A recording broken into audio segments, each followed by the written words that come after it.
Setelah suami memukulku, aku tidur tanpa sepatah kata. Keesokan paginya, saat dia terbangun mencium aroma rendang kesukaannya, ia berkata dingin, "Baguslah kau sadar." Tapi saat melihat siapa yang duduk di meja makan, dia langsung teriak histeris. Aku sudah lupa sejak kapan rasa takut berhenti berbunyi. Malam itu, ketika tangan Arwin mendarat di pipiku, tidak ada teriakan yang keluar dari mulutku. Tidak ada tangis yang pecah seperti malam-malam sebelumnya.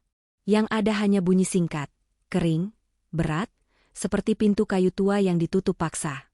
Kepalaku terhuyung ke samping. Pandanganku bergetar. Dunia seolah miring beberapa derajat, lalu diam.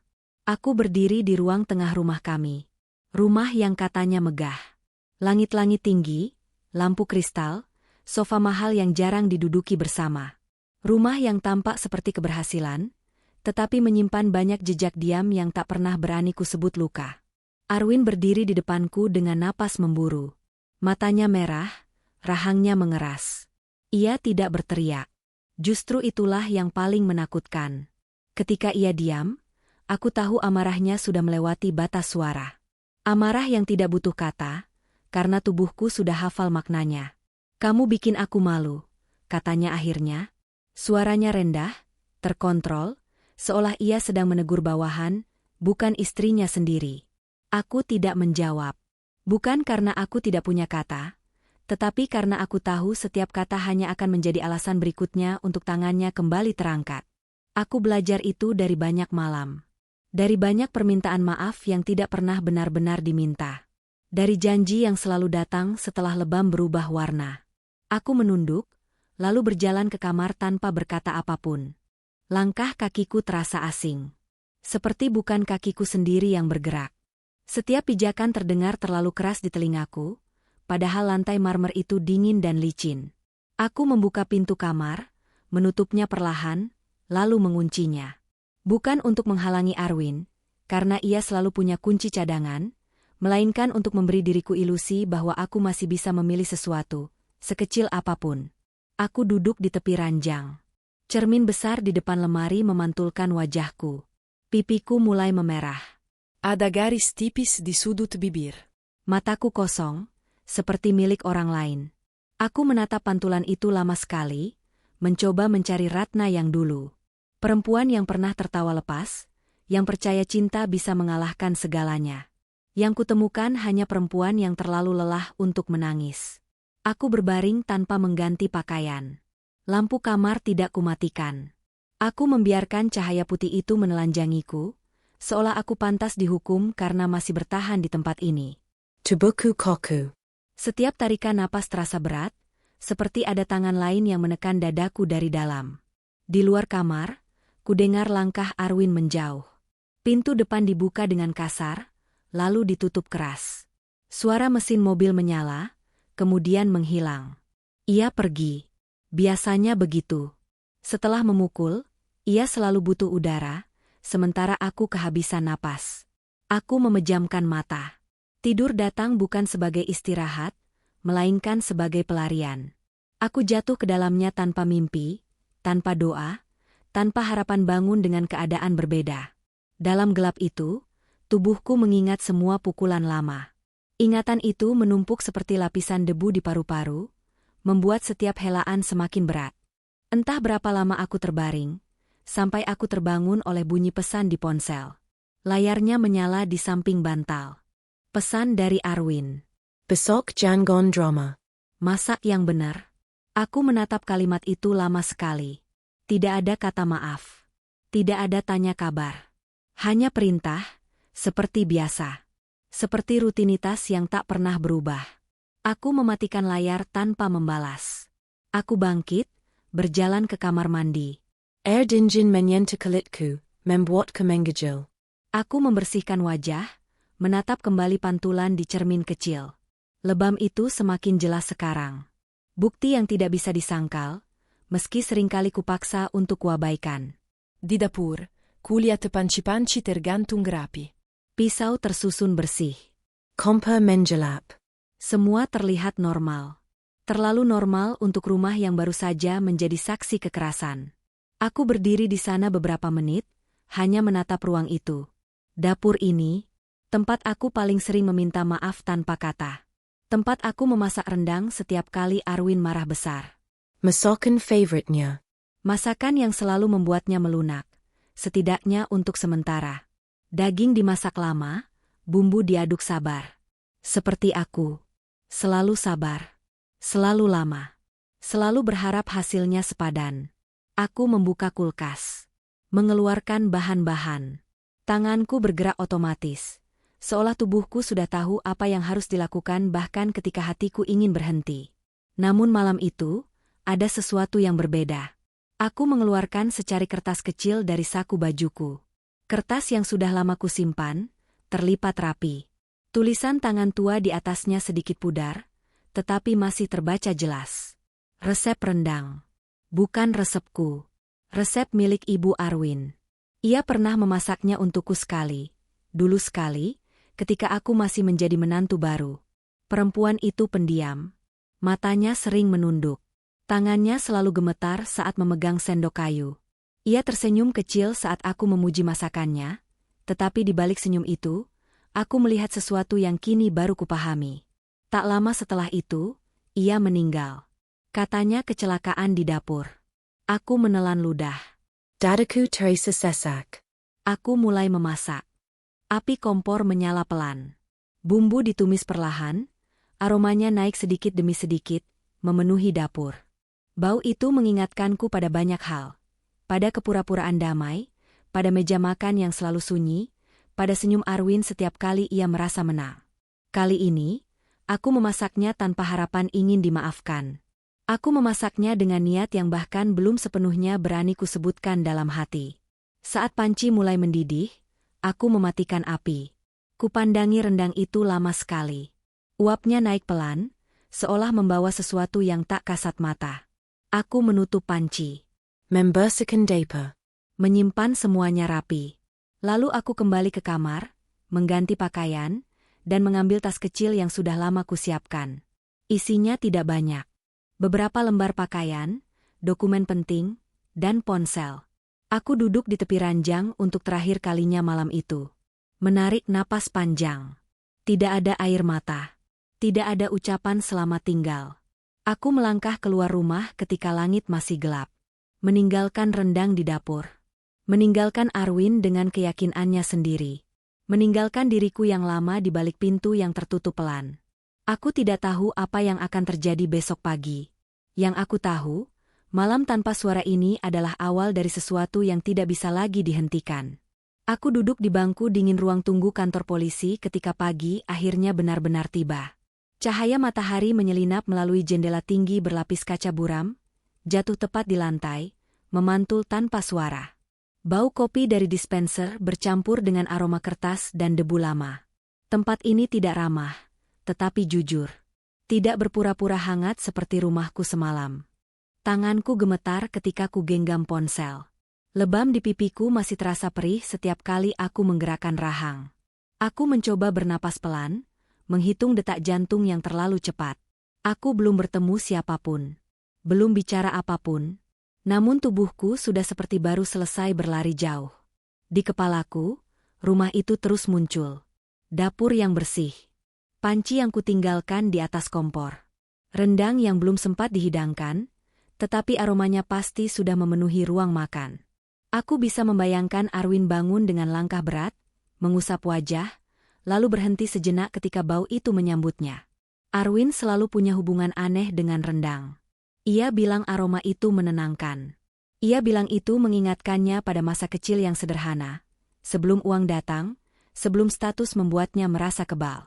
Aku dulu mengira memasak rendang adalah caraku mengikat kembali sesuatu yang longgar. Kini aku tahu, itu hanya penutup luka yang terus bernanah. Aku menunduk, menatap ujung sepatuku. Dalam tas kecil di samping kursi, tersimpan salinan dokumen, foto-foto memar, dan secari kertas resep tua. Kertas itu terasa berat, seolah menyimpan lebih dari sekadar takaran bumbu. Aku mengeluarkannya sebentar, membiarkan ujung-ujungnya menyentuh telapak tanganku, lalu menyimpannya kembali. Belum sekarang. Belum waktunya. Seorang petugas perempuan memanggil namaku. Suaranya tenang, neutral. Aku berdiri, mengikuti langkahnya ke sebuah ruangan kecil. Dindingnya polos. Ada meja, 2 kursi, dan jam dinding yang berdetak pelan. Detik demi detik terdengar terlalu jelas. Seperti mengingatkanku bahwa waktu tidak pernah berhenti hanya karena aku takut. "Apa yang bisa kami bantu?" tanyanya. Aku membuka mulut, lalu menutupnya kembali. Kata-kata berdesakan di tenggorokanku. Bukan karena aku tidak tahu harus mulai dari mana, melainkan karena terlalu banyak awal yang bisa kupilih. Setiap awal punya rasa sakitnya sendiri. "Aku ingin melapor," kataku akhirnya. Suaraku terdengar lebih stabil daripada yang kurasakan. Tentang kekerasan dalam rumah tangga. Petugas itu mengangguk. Tidak terkejut. Tidak menghakimi. Ia meminta detail, tanggal, kronologi. Aku bercerita dengan alur yang kupelajari semalaman. Ringkas, jelas, tanpa drama. Aku menyebutkan pukulan terakhir, malam tanpa suara, dan kebiasaan yang mengikutinya. Aku menyerahkan foto-foto. Ia mencatat dengan rapi. Ketika sampai pada bagian rendang, aku berhenti sejenak. "Kenapa itu penting?" tanya petugas itu, lembut. "Karena itu selalu datang setelah kekerasan," jawabku. "Dan karena pagi ini, aroma itu akan menipu dia." Aku tidak menjelaskan lebih jauh. Tidak perlu. Tidak semua rencana harus diumumkan agar bekerja. Sementara aku di ruangan itu, jauh di sana Arwin pasti sedang berdiri di ambang pintu kamar. Aku bisa membayangkan alurnya dengan detail yang menyakitkan. Ia akan mencium aroma itu, lalu tersenyum kecil. Senyum yang selalu muncul ketika ia merasa situasi kembali di bawah kendalinya. Senyum orang yang percaya bahwa dunia berputar sesuai kebiasaannya. Ia akan berkata dingin, seperti biasa, "Baguslah kau sadar." Kalimat itu bukan pujian. Itu vonis. Itu penegasan bahwa ia menganggap diamku sebagai tanda menyerah. Aku menelan ludah. Ada rasa getir yang naik, tetapi tidak sampai ke mata. Air mata sepertinya sudah lelah. Aku melanjutkan cerita, menyebutkan ancaman, pengendalian, dan bagaimana aku selalu kembali ke dapur untuk meredakan semuanya. Petugas itu mengangguk lagi. Ia mencatat, lalu meminta aku menandatangani laporan. Pena terasa berat di tanganku. Bukan karena bobotnya, melainkan karena makna di balik gerakan itu. Dengan satu tarikan garis, aku memutus kebiasaan bertahun-tahun. Aku memilih percaya pada sesuatu di luar rumah itu. Aku memilih untuk tidak pulang. Setelahnya, aku diminta menunggu. Ada proses yang harus dijalankan. Ada prosedur yang harus dipatuhi. Aku mengerti. Aku duduk kembali di bangku ruang tunggu, memeluk tas kecilku. Waktu berjalan lambat, tetapi tidak lagi menakutkan. Ponselku bergetar. Nama Arwin muncul di layar. Aku tidak langsung mengangkat. Aku membiarkan panggilan itu berlalu, lalu masuk lagi. Kali ini pesan. Rent angnya bau. Yonggon Shokengombek. Aku membaca kalimat itu sekali, lalu menghapusnya. Tidak ada amarah yang menyembur. Hanya rasa kosong yang bersih, seperti kamar yang baru saja dibersihkan dari debu lama. Ia sudah mencium aroma itu. Ia sudah merasa tenang. Ia belum tahu apapun. Aku menutup mata sejenak, membiarkan bayangan rumah itu lewat. Meja makan panjang dengan taplak bersih. Kursi di ujung yang biasanya kududuki. Kursi di seberang yang selalu ia klaim sebagai singgasana kecilnya. Aku membayangkan ia melangkah ke ruang makan, masih dengan keyakinan bahwa semuanya akan kembali normal. Aku tersenyum tipis, bukan karena senang, melainkan karena akhirnya aku melihat kebiasaan itu dari luar. Dari jarak aman. Dari tempat di mana aku tidak lagi harus memerankan peran yang sama. Petugas yang tadi memeriksaku keluar dari ruangan, memanggil namaku lagi. Ia memberitahu bahwa laporan telah diterima dan langkah selanjutnya sedang diproses. Ada perlindungan sementara. Ada rencana tindak lanjut. Kata-kata itu terdengar seperti pegangan yang nyata. Aku mengangguk, mengucapkan terima kasih, lalu berdiri. Saat melangkah keluar gedung, matahari sudah naik lebih tinggi. Cahaya pagi terasa berbeda ketika tidak harus kuhadapi dari balik jendela rumah yang menekan.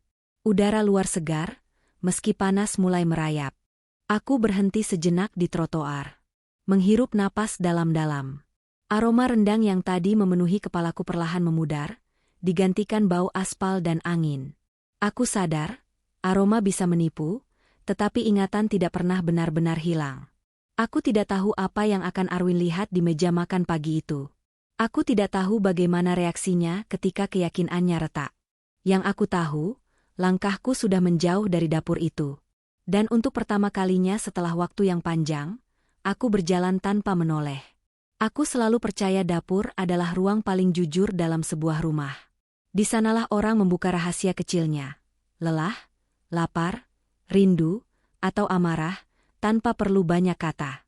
Di sanalah aku paling sering berdiri, memotong, menumis, mengaduk, dan menunggu. Menunggu api mereda. Menunggu Arwin tenang. Menunggu rumah ini kembali terlihat seperti rumah. Keyakinan itu runtuh perlahan. Seiring aku menyadari bahwa dapur juga bisa menjadi ruang paling kejam. Aku duduk di ruang konseling yang disediakan kantor polisi.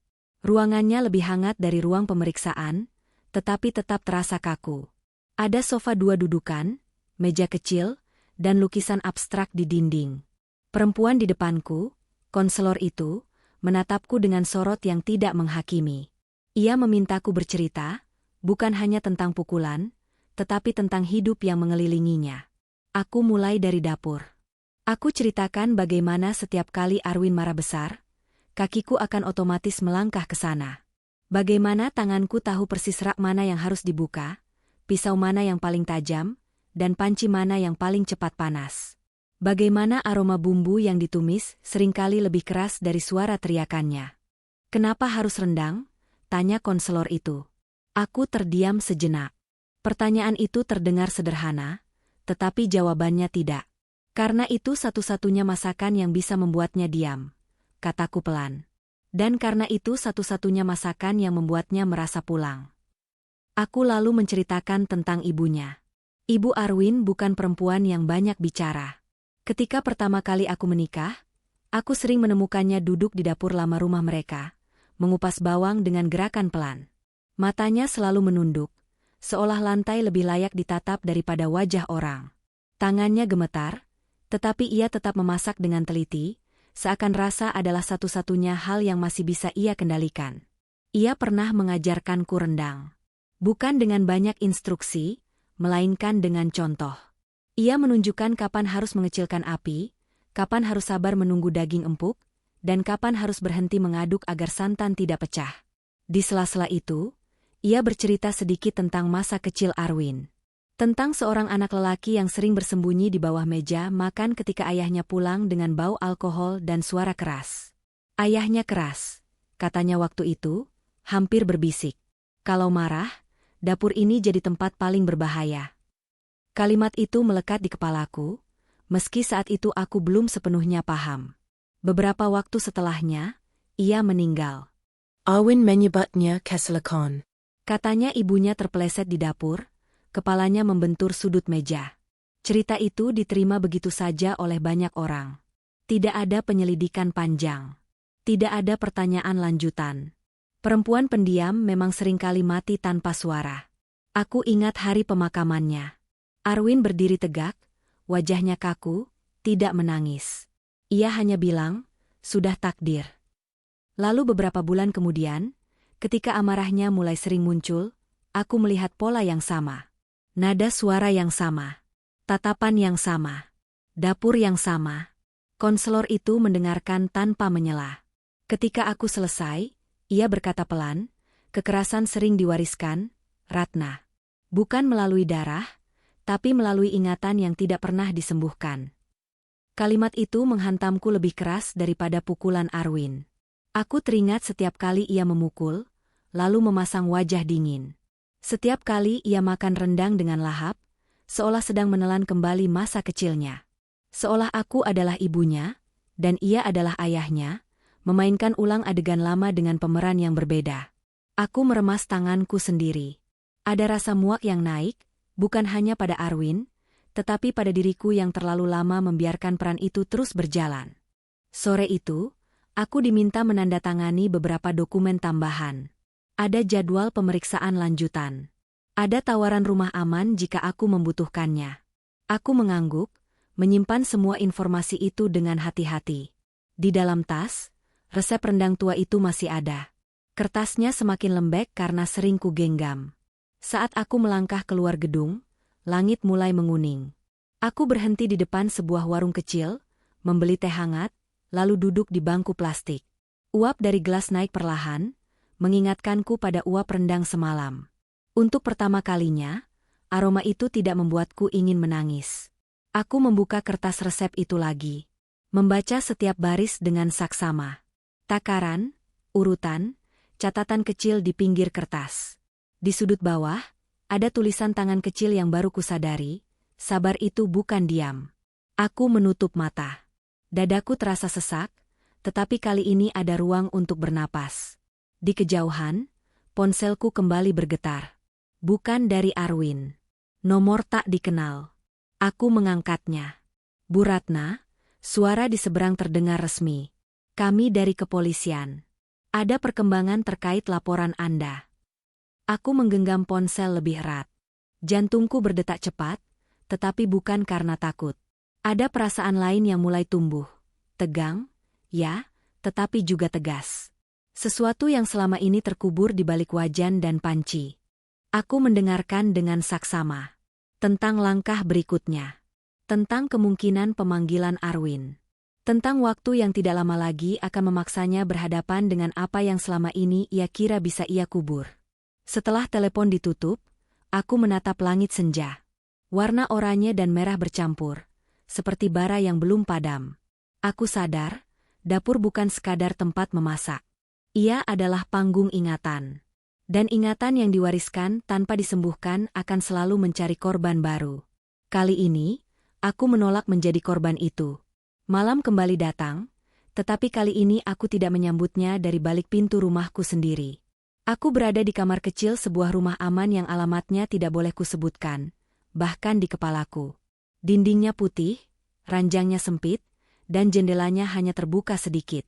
Namun di tempat asing itu, aku bisa bernapas tanpa menunggu langkah kaki seseorang di lorong. Aku duduk di tepi ranjang, menatap map coklat yang tergeletak di pangkuanku.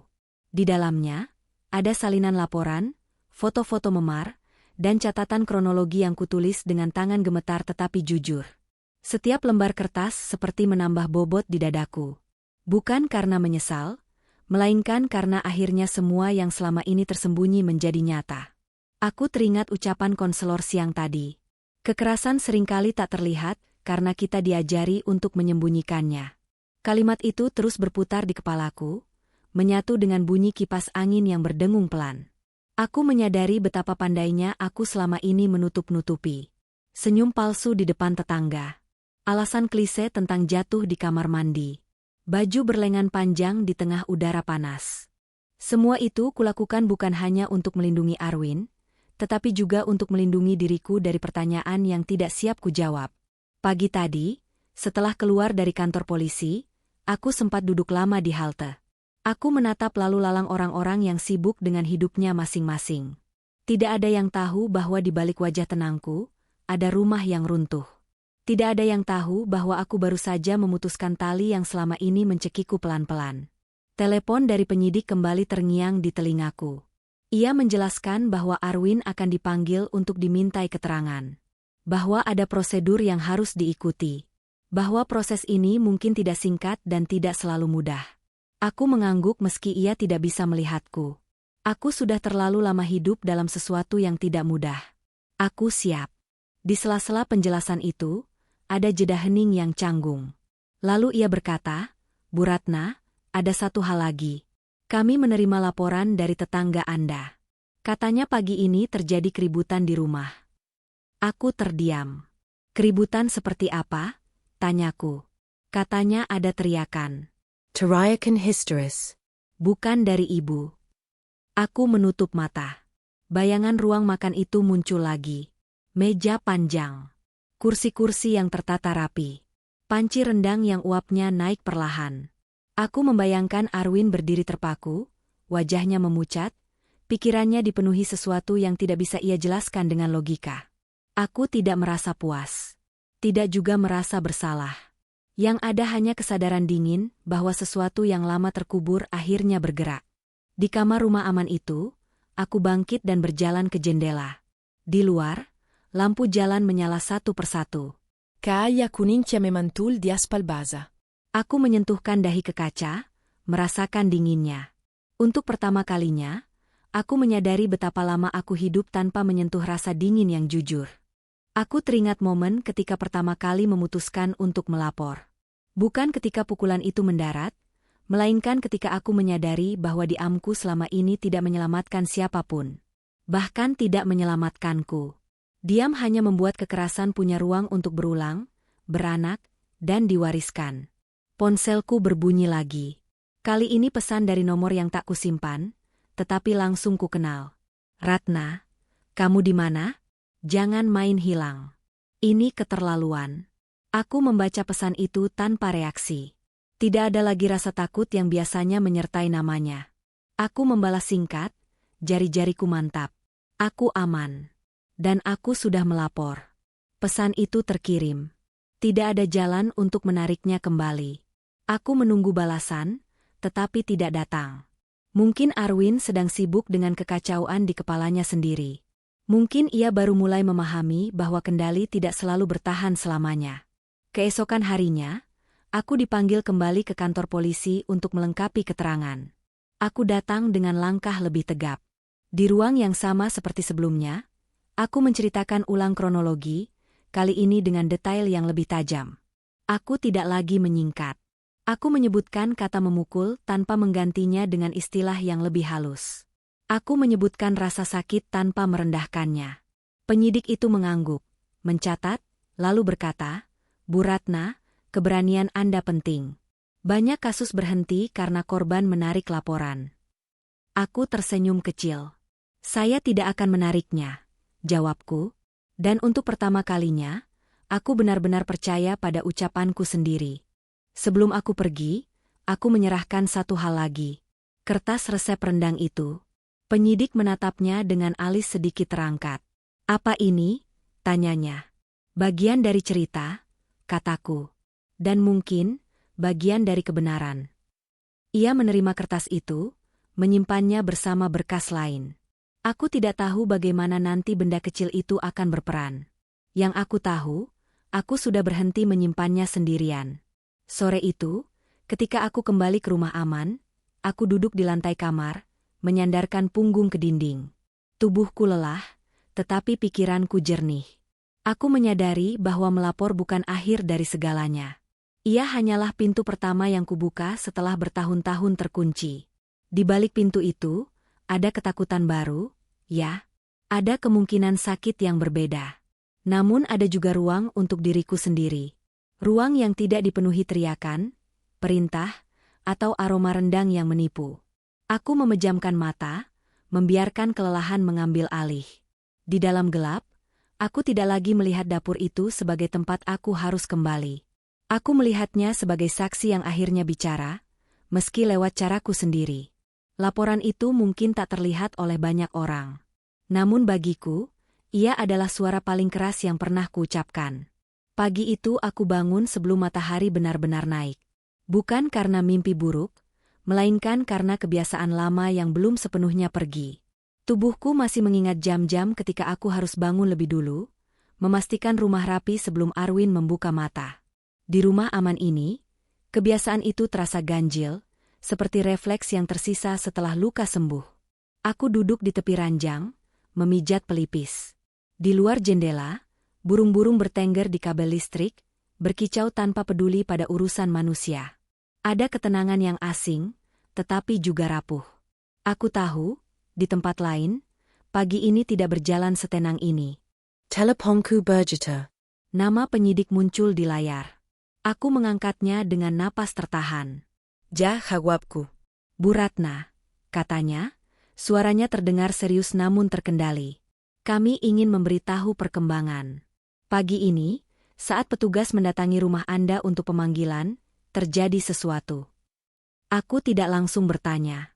Ada jeda hening yang panjang. Aku membiarkan kata-kata itu turun satu persatu, seperti butiran nasi yang jatuh ke piring. "Apa yang terjadi?" tanyaku akhirnya. "Suami Anda mengalami kepanikan berat." Tetangga melaporkan ia berteriak histeris di ruang makan. Ia mengaku melihat seseorang yang tidak mungkin ada. Dadaku menjenkang. Bukan karena takut, melainkan karena pengakuan itu terdengar seperti kunci yang akhirnya masuk lubangnya. Aku menutup mata, membayangkan meja makan itu. Meja panjang dari kayu gelap, kursi-kursi berat dengan sandaran tinggi. Ruang yang selalu tampak rapi, dingin, dan sunyi. Siapa yang ia lihat? Tanyaku pelan. Penyidik itu menarik napas. Ibunya. Kata itu jatuh dengan berat yang berbeda. Ibu. Bukan sebagai sosok lembut, melainkan sebagai ingatan yang lama terkunci. Aku merasakan sesuatu bergetar di dalam dada, campuran antara sedih dan lega yang sulit dijelaskan. Dia bilang ibunya duduk di meja makan, lanjut penyidik itu. Menghadap ke kursi tempat ia biasa duduk. Ada panci di tengah meja. Ia mencium aroma masakan. Aku menelan ludah. Aroma itu. Rendang. Aku tidak berkata apapun. Tidak ada yang perlu kujelaskan. Tidak ada yang perlu kubela. Aku hanya mendengarkan, seperti seseorang yang menyaksikan gelombang laut mencapai garis pantai yang sudah lama diprediksi. Setelah panggilan ditutup, aku berdiri dan berjalan ke dapur kecil rumah aman. Aku menuang air ke ketel, menyalakan kompor, lalu menunggu. Bunyi air mendidih terdengar sederhana, menenangkan. Tidak ada aroma berat yang menempel di udara. Tidak ada simbol yang harus kupahami. Hanya air dan panas, apa adanya. Namun pikiranku terus kembali ke rumah itu. Aku membayangkan Arwin berdiri di ambang ruang makan. Ia pasti masih mengenakan pakaian tidur, rambutnya acak, wajahnya kusut. Ia mencium aroma rendang dan merasa yakin bahwa semuanya akan kembali ke pola lama. Bahwa aku akan muncul dari dapur dengan kepala tertunduk. Bahwa pagi ini akan sama seperti pagi-pagi sebelumnya. Lalu ia melangkah masuk.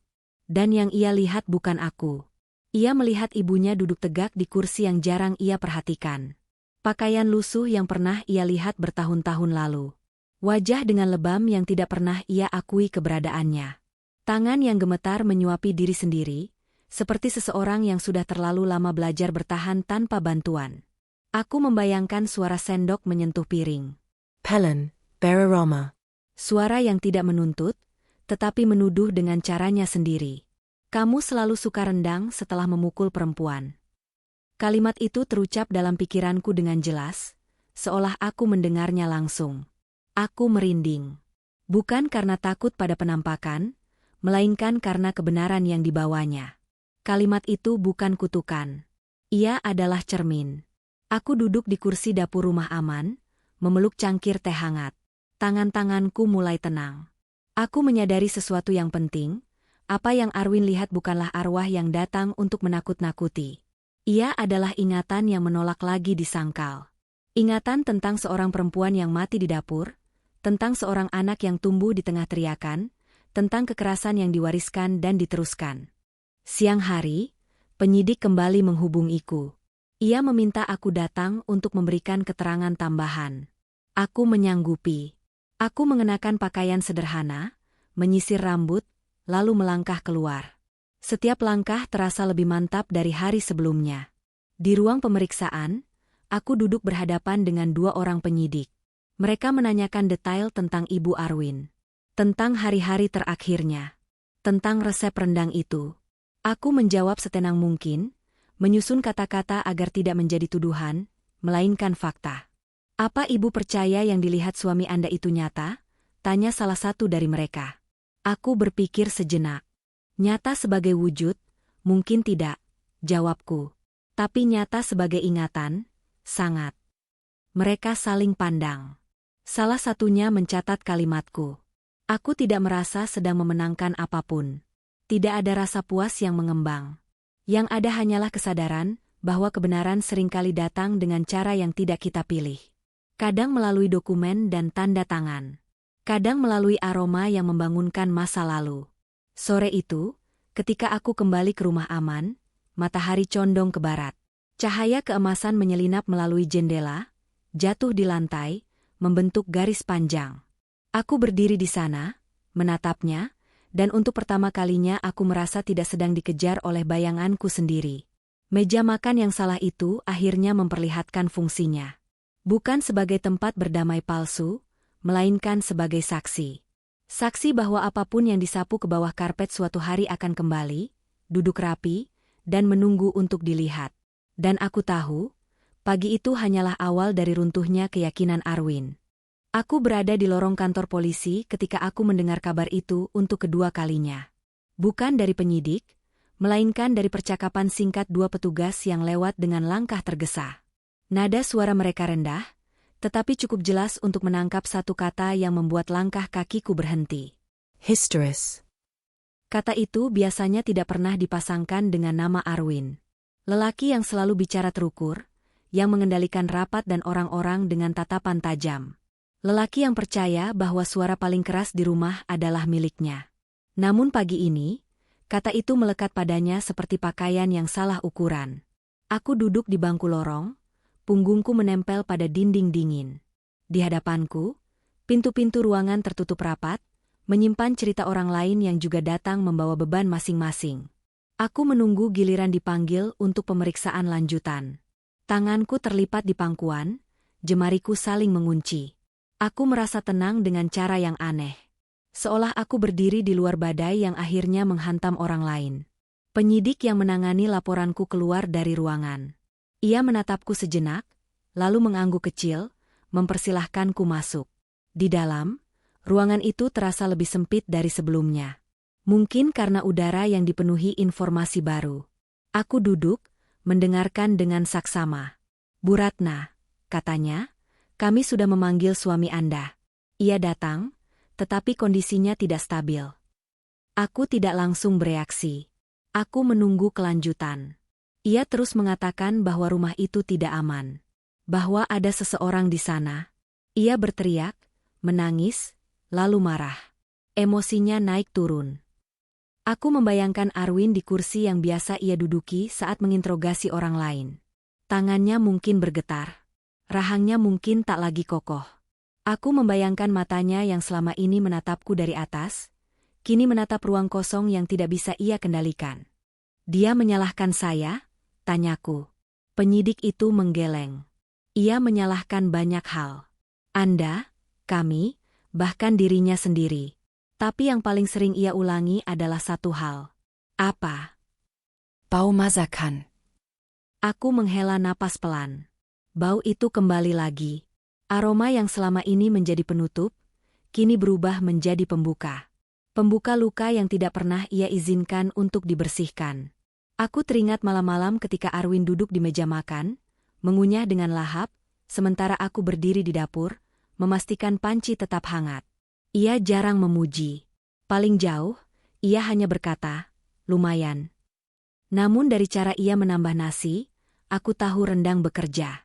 Ia menelan amarahnya bersama daging dan bumbu. Kini, yang ia telan adalah ingatannya sendiri. Penyidik melanjutkan, menjelaskan bahwa Arwin diminta menjalani pemeriksaan psikologi sementara. Proses hukum tetap berjalan, tetapi ada lapisan baru yang harus diperhatikan. Aku mengangguk, menyimak setiap kata. Tidak ada kemenangan di wajahku. Tidak ada kepuasan.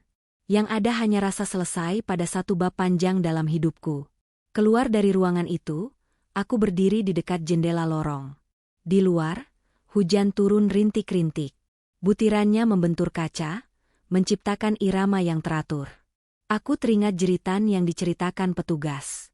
Jeritan seorang lelaki dewasa yang selama ini berdiri di puncak kuasanya, kini terjun bebas ke dalam ketakutannya sendiri. Namun pikiranku terus kembali ke rumah itu. Aku membayangkan Arwin berdiri di ambang ruang makan. Ia pasti masih mengenakan pakaian tidur, rambutnya acak, wajahnya kusut. Ia mencium aroma rendang dan merasa yakin bahwa semuanya akan kembali ke pola lama.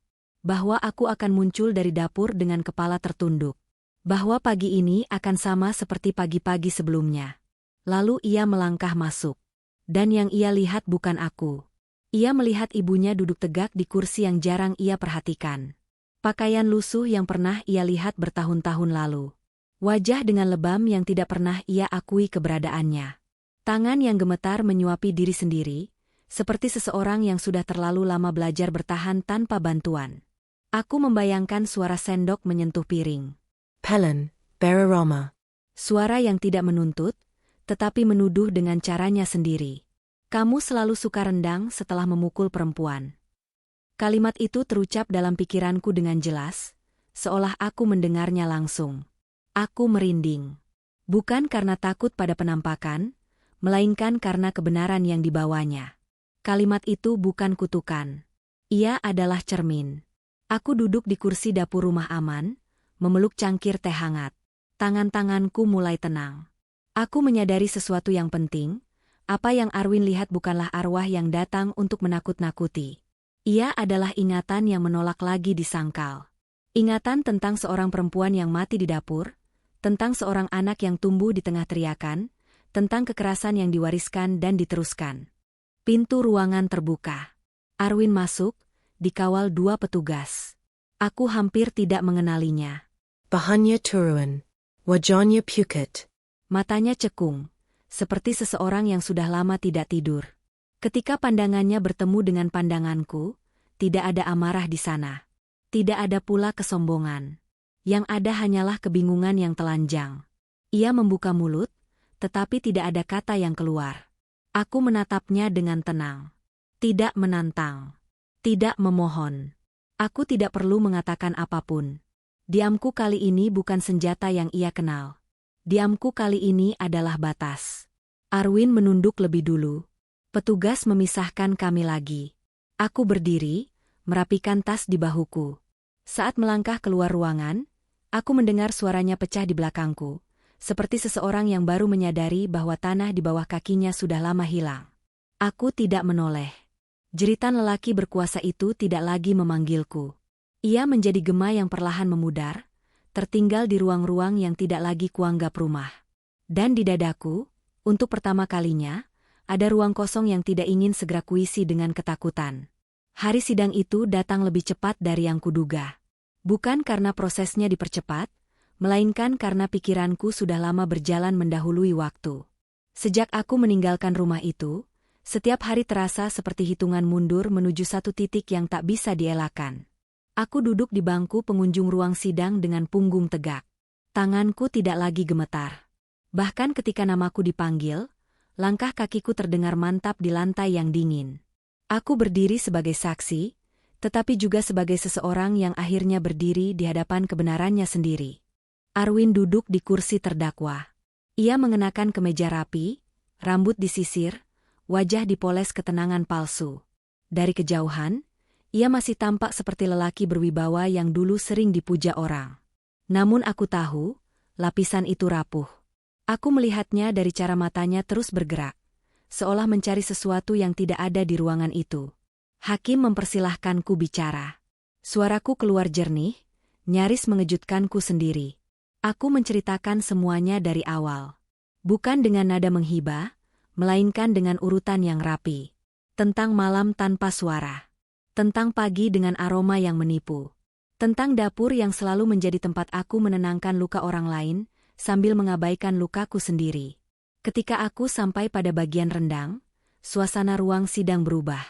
Aku melihat Arwin menegang. Rahangnya mengeras. Tangannya mengepal di atas meja. Aku tahu, aku sedang menyentuh sesuatu yang tidak tercatat di berkas perkara, tetapi hidup di dalam kepalanya. Apa hubungan masakan itu dengan kekerasan yang Anda alami? Tanya hakim. Aku menarik napas dalam-dalam. Rendang itu bukan sekadar makanan. Jawabku. Itu adalah penutup. Setiap kali saya dipukul, saya memasaknya agar keadaan kembali tenang. Itu cara saya bertahan. Dan itu cara terdakwa merasa menang. Ruangan hening. Aku lalu meminta izin menyerahkan satu barang bukti tambahan. Penyidik mengeluarkan kertas yang sudah mulai menguning. Resep rendang tulisan tangan Ibu Arwin. Aku melihat kertas itu berpindah tangan, dari meja ke meja, hingga akhirnya sampai ke hadapan hakim. Itu resep ibunya, kataku. Perempuan yang meninggal di dapur. Perempuan yang juga hidup dalam kekerasan. Arwin berdiri mendadak. Cukup, teriaknya. Suaranya peka. Tidak lagi terkontrol. Jangan bawa-bawa ibu saya. Hakim mengetukkan palu, memerintahkan ketertiban. Namun sesuatu sudah terlanjur terbuka. Arwin terengah, napasnya pendek-pendek. Matanya menatap kertas resep itu seperti menatap sesuatu yang hidup. Kamu selalu suka rendang setelah memukul perempuan. Kalimat itu keluar dari mulutnya sendiri. Pelan, hampir tak terdengar. Namun cukup jelas untuk membuat ruangan membeku. Aku menutup mata sejenak. Dadaku bergetar. Bukan karena takut, melainkan karena akhirnya aku tahu, apa yang ia lihat pagi itu tidak berhenti di rumah. Ingatan itu ikut duduk di ruang sidang. Tidak bisa diusir. Tidak bisa dibantah. Hakim menunda sidang untuk sementara. Arwin dibawa keluar ruangan dalam kondisi terguncang. Orang-orang mulai berbisik. Aku kembali ke bangku pengunjung, lututku melemah, tetapi hatiku tidak. Puncak konflik itu bukan ketika palu diketukan. Bukan pula ketika vonis dijanjikan. Puncak konflik itu adalah saat Arwin akhirnya dipaksa melihat pola yang ia warisi dan teruskan. Saat ia menyadari bahwa kekerasan bukan sekadar perbuatannya, melainkan sejarah yang ia pelihara. Di luar ruang sidang, aku duduk sendiri. Aku memandangi tanganku. Tangan yang dulu gemetar saat memegang sendok kayu. Tangan yang kini kosong, tetapi bebas. Aku tahu, setelah ini segalanya tidak akan serta-merta mudah. Namun satu hal sudah terjadi dan tak bisa dibatalkan. Rahasia itu telah keluar dari dapur. Dan ketika sebuah rahasia bertemu cahaya, ia tidak lagi bisa kembali menjadi bisu. Aku menatap pintu ruang sidang yang tertutup. Di balik pintu itu, Arwin sedang dihadapkan bukan hanya pada hukum, tetapi pada bayangan ibunya sendiri. Bayangan yang tidak lagi duduk diam di meja makan, melainkan berdiri tegak di antara kata-kata, menuntut pengakuan. Dan aku tahu, apapun hasil akhirnya nanti, kendali tidak lagi berada di tangannya. Hari vonis tidak datang dengan dentuman besar. Ia hadir seperti pagi yang biasa, langit pucat, udara lembab, dan langkah-langkah orang yang berusaha terlihat tenang. Aku duduk di bangku ruang sidang dengan tangan terlipat rapi. Tidak ada doa yang kupanjatkan dengan lantang. Aku sudah terlalu lama berharap pada hal-hal yang tidak pernah menepati janji. Kali ini, aku hanya hadir. Itu saja sudah cukup. Arwin dibawa masuk beberapa menit kemudian. Ia tampak lebih kurus, seolah hari-hari terakhir menggerogoti tubuhnya dari dalam. Tatapannya kosong, namun sesekali matanya berkilat, mencari sesuatu yang tak terlihat oleh siapapun selain dirinya. Aku tidak tahu apakah ia mencium aroma itu lagi. Aku tidak tahu apakah ingatan itu kembali duduk di sebelahnya. Yang aku tahu, ia tidak lagi utuh. Hakim membacakan pertimbangan dengan suara datar, terukur. Kata-kata tentang bukti, kesaksian, pola kekerasan, dan dampak psikologis mengalir seperti daftar panjang yang tak bisa dibantah. Setiap kalimat terasa seperti simpul yang mengencang, mengikat masa lalu ke masa kini tanpa celah untuk melarikan diri. Ketika palu akhirnya diketukan, suaranya menggema singkat. Tidak dramatis. Tidak meledak-ledak. Namun di dadaku, ada sesuatu yang runtuh sekaligus terangkat. Arwin dinyatakan bersalah. Vonis itu bukan kejutan. Aku sudah menyiapkannya di dalam kepala sejak lama. Namun mendengarnya tetap berbeda. Ada jeda hening setelahnya. Ruang sidang seperti menahan napas. Lalu suara kursi bergeser, langkah kaki petugas, dan bisik-bisik yang tertahan. Aku menoleh sekilas ke arah Arwin. Ia tidak berteriak, tidak protes, tidak menatapku. Ia hanya menunduk, kedua tangannya gemetar di atas meja. Bibirnya bergerak, seolah mengucapkan sesuatu yang tidak terdengar. Mungkin nama ibunya. Mungkin kalimat yang tak pernah sempat ia ucapkan ketika semuanya masih bisa berubah. Aku berdiri ketika dipersilakan keluar. Kakiku terasa ringan, seolah lantai tidak lagi menarikku ke bawah. Di luar ruang sidang, cahaya matahari jatuh miring, menembus sela gedung, menciptakan bayangan panjang. Aku berhenti sejenak, menghirup udara yang terasa berbeda, lebih jujur, lebih bersih. Sore itu, aku menerima kabar lanjutan dari penyidik. Arwin ditempatkan di sel sementara sebelum pemindahan. Pemeriksaan psikologis tetap berjalan. Ada catatan tentang gangguan tidur, kecemasan berat, dan halusinasi penciuman yang berulang. Apa maksudnya? Tanyaku. Dia sering terbangun di malam hari, jawab penyidik itu. Mengaku mencium aroma masakan. Rendang. Aku menutup mata. Di kepalaku, gambaran itu muncul dengan jelas. Sel sempit, dinding dingin, lampu yang tak pernah benar-benar padam. Tidak ada dapur. Tidak ada panci. Tidak ada kompor. Namun aroma itu hadir. Setia, seperti penjaga yang tidak bisa disuap. Ingatan memang lebih tajam dari palu hakim. Malam itu, aku pulang ke tempat tinggalku yang baru. Aku menyalakan lampu, membuka jendela, dan duduk di lantai. Tidak ada furnitur mewah. Tidak ada ruang makan panjang. Hanya ruang kosong yang perlahan kuisi dengan napas sendiri. Aku merebus air. Membuat teh. Aroma daun kering dan panas memenuhi ruangan. Aku tersenyum kecil. Bau ini tidak membawa tuntutan. Tidak membawa rasa bersalah. Hanya hangat. Di tempat lain, Arwin mungkin terbangun dengan keringat dingin. Mungkin ia berteriak memanggil ibunya. Mungkin ia menyalahkan dunia karena tidak lagi mematuhi kehendaknya. Aku tidak tahu. Dan untuk pertama kalinya, aku tidak merasa perlu tahu. Yang ku tahu, keadilan tidak selalu datang sebagai penutup yang rapi. Kadang ia datang sebagai pintu yang terbuka, memperlihatkan ruangan-ruangan gelap yang harus dihadapi seseorang sendirian. Aku telah keluar dari ruangan itu.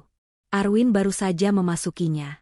Aku berdiri di dekat jendela, menatap lampu-lampu kota yang mulai menyala. Di kaca, pantulan wajahku tampak lebih utuh. Masih ada bekas lelah. Masih ada garis-garis yang mengingatkan. Namun mataku tidak lagi kosong. Aku menyadari sesuatu yang membuat napasku lega. Aku tidak membutuhkan hukuman Arwin untuk sembuh. Vonis itu penting, ya. Namun yang lebih penting adalah aku tidak lagi hidup di bawah bayangannya. Ingatan telah memilih jalannya sendiri. Ia mengejar orang yang selama ini menghindarinya. Dan aku, akhirnya, bisa berjalan menjauh tanpa aroma yang menipu langkahku. Penjara memiliki malam yang berbeda dari dunia luar. Tidak benar-benar gelap, tapi juga tidak pernah terang.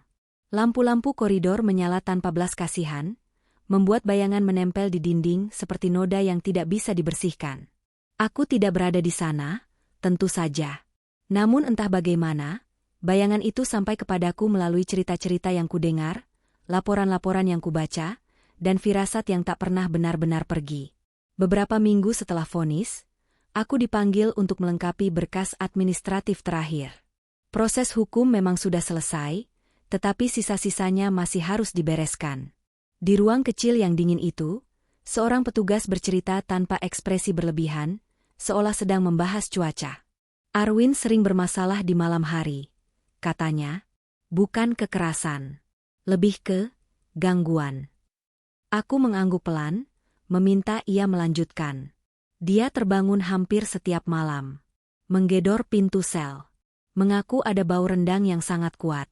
Sampai muntah. Tanganku mencengkeram tas tanpa sadar. Ada rasa dingin menjalar dari perut ke dada. Bukan iba. Bukan juga puas. Lebih seperti menyaksikan hukum alam bekerja tanpa perlu campur tangan manusia. Psikolog bilang, itu trauma bercampur rasa bersalah. Lanjutnya. Memori yang tidak pernah ia hadapi, sekarang menyerangnya terus-menerus. Itu resep ibunya, kataku. Perempuan yang meninggal di dapur. Perempuan yang juga hidup dalam kekerasan. Arwin berdiri mendadak. Cukup, teriaknya. Suaranya peka. Tidak lagi terkontrol. Jangan bawa-bawa ibu saya. Hakim mengetukkan palu, memerintahkan ketertiban. Namun sesuatu sudah terlanjur terbuka. Arwin terengah, napasnya pendek-pendek. Matanya menatap kertas resep itu seperti menatap sesuatu yang hidup. Kamu selalu suka rendang setelah memukul perempuan. Kalimat itu keluar dari mulutnya sendiri. Pelan, hampir tak terdengar. Namun cukup jelas untuk membuat ruangan membeku. Aku menutup mata sejenak. Dadaku bergetar. Bukan karena takut, melainkan karena akhirnya aku tahu, apa yang ia lihat pagi itu tidak berhenti di rumah. Ingatan itu ikut duduk di ruang sidang. Tidak bisa diusir. Tidak bisa dibantah. Hakim menunda sidang untuk sementara. Arwin dibawa keluar ruangan dalam kondisi terguncang. Orang-orang mulai berbisik. Aku kembali ke bangku pengunjung, lututku melemah, tetapi hatiku tidak. Puncak konflik itu bukan ketika palu diketukan. Bukan pula ketika vonis dijanjikan. Puncak konflik itu adalah saat Arwin akhirnya dipaksa melihat pola yang ia warisi dan teruskan. Saat ia menyadari bahwa kekerasan bukan sekadar perbuatannya, melainkan sejarah yang ia pelihara. Di luar ruang sidang, aku duduk sendiri. Aku memandangi tanganku. Tangan yang dulu gemetar saat memegang sendok kayu.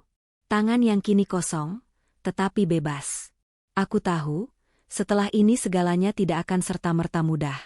Namun satu hal sudah terjadi dan tak bisa dibatalkan. Rahasia itu telah keluar dari dapur. Dan ketika sebuah rahasia bertemu cahaya, ia tidak lagi bisa kembali menjadi bisu. Aku menatap pintu ruang sidang yang tertutup.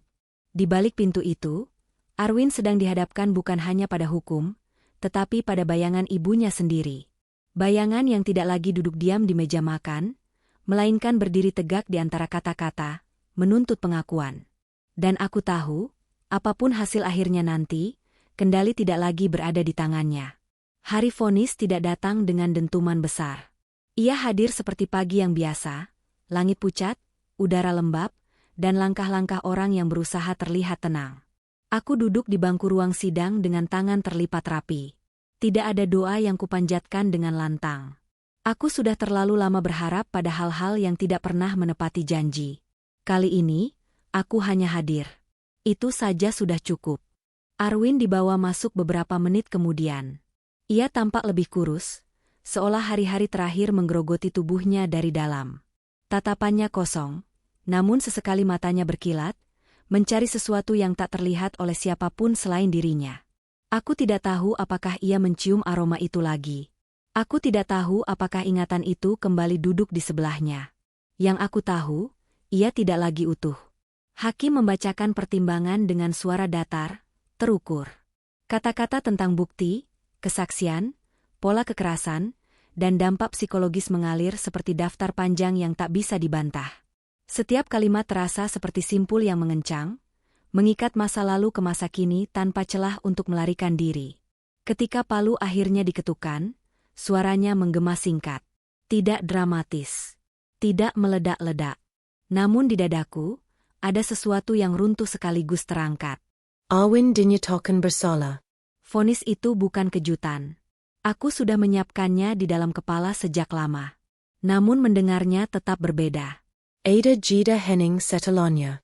Ruang sidang seperti menahan napas. Lalu suara kursi bergeser, langkah kaki petugas, dan bisik-bisik yang tertahan. Aku menoleh sekilas ke arah Arwin. Ia tidak berteriak, tidak protes, tidak menatapku. Ia hanya menunduk, kedua tangannya gemetar di atas meja. Bibirnya bergerak, seolah mengucapkan sesuatu yang tidak terdengar. Mungkin nama ibunya. Mungkin kalimat yang tak pernah sempat ia ucapkan ketika semuanya masih bisa berubah. Aku berdiri ketika dipersilakan keluar. Kakiku terasa ringan, seolah lantai tidak lagi menarikku ke bawah. Di luar ruang sidang, cahaya matahari jatuh miring, menembus sela gedung, menciptakan bayangan panjang. Aku berhenti sejenak, menghirup udara yang terasa berbeda, lebih jujur, lebih bersih. Sore itu, aku menerima kabar lanjutan dari penyidik. Arwin ditempatkan di sel sementara sebelum pemindahan. Pemeriksaan psikologis tetap berjalan. Ada catatan tentang gangguan tidur, kecemasan berat, dan halusinasi penciuman yang berulang. Apa maksudnya? Tanyaku. Dia sering terbangun di malam hari, jawab penyidik itu. Mengaku mencium aroma masakan. Rendang. Aku menutup mata. Di kepalaku, gambaran itu muncul dengan jelas. Sel sempit, dinding dingin, lampu yang tak pernah benar-benar padam. Tidak ada dapur. Tidak ada panci. Tidak ada kompor. Namun aroma itu hadir. Setia, seperti penjaga yang tidak bisa disuap. Ingatan memang lebih tajam dari palu hakim. Malam itu, aku pulang ke tempat tinggalku yang baru. Aku menyalakan lampu, membuka jendela, dan duduk di lantai. Tidak ada furnitur mewah. Tidak ada ruang makan panjang. Hanya ruang kosong yang perlahan kuisi dengan napas sendiri. Aku merebus air. Membuat teh. Aroma daun kering dan panas memenuhi ruangan. Aku tersenyum kecil. Bau ini tidak membawa tuntutan. Tidak membawa rasa bersalah. Hanya hangat. Di tempat lain, Arwin mungkin terbangun dengan keringat dingin. Mungkin ia berteriak memanggil ibunya. Mungkin ia menyalahkan dunia karena tidak lagi mematuhi kehendaknya. Aku tidak tahu. Dan untuk pertama kalinya, aku tidak merasa perlu tahu. Yang ku tahu, keadilan tidak selalu datang sebagai penutup yang rapi. Kadang ia datang sebagai pintu yang terbuka, memperlihatkan ruangan-ruangan gelap yang harus dihadapi seseorang sendirian. Aku telah keluar dari ruangan itu. Arwin baru saja memasukinya. Aku berdiri di dekat jendela, menatap lampu-lampu kota yang mulai menyala. Di kaca, pantulan wajahku tampak lebih utuh. Masih ada bekas lelah. Masih ada garis-garis yang mengingatkan. Namun mataku tidak lagi kosong. Aku menyadari sesuatu yang membuat napasku lega. Aku tidak membutuhkan hukuman Arwin untuk sembuh. Vonis itu penting, ya. Namun yang lebih penting adalah aku tidak lagi hidup di bawah bayangannya. Ingatan telah memilih jalannya sendiri. Ia mengejar orang yang selama ini menghindarinya. Dan aku, akhirnya, bisa berjalan menjauh tanpa aroma yang menipu langkahku. Penjara memiliki malam yang berbeda dari dunia luar. Tidak benar-benar gelap, tapi juga tidak pernah terang. Lampu-lampu koridor menyala tanpa belas kasihan, membuat bayangan menempel di dinding seperti noda yang tidak bisa dibersihkan. Aku tidak berada di sana, tentu saja. Namun entah bagaimana, bayangan itu sampai kepadaku melalui cerita-cerita yang kudengar, laporan-laporan yang kubaca, dan firasat yang tak pernah benar-benar pergi. Beberapa minggu setelah vonis, aku dipanggil untuk melengkapi berkas administratif terakhir. Proses hukum memang sudah selesai, tetapi sisa-sisanya masih harus dibereskan. Di ruang kecil yang dingin itu, seorang petugas bercerita tanpa ekspresi berlebihan, seolah sedang membahas cuaca. Arwin sering bermasalah di malam hari. Katanya, bukan kekerasan. Lebih ke gangguan. Aku mengangguk pelan, meminta ia melanjutkan. Dia terbangun hampir setiap malam. Menggedor pintu sel. Mengaku ada bau rendang yang sangat kuat. Sampai muntah. Tanganku mencengkeram tas tanpa sadar. Ada rasa dingin menjalar dari perut ke dada. Bukan iba. Bukan juga puas. Lebih seperti menyaksikan hukum alam bekerja tanpa perlu campur tangan manusia. Psikolog bilang, itu trauma bercampur rasa bersalah. Lanjutnya. Memori yang tidak pernah ia hadapi, sekarang menyerangnya terus-menerus.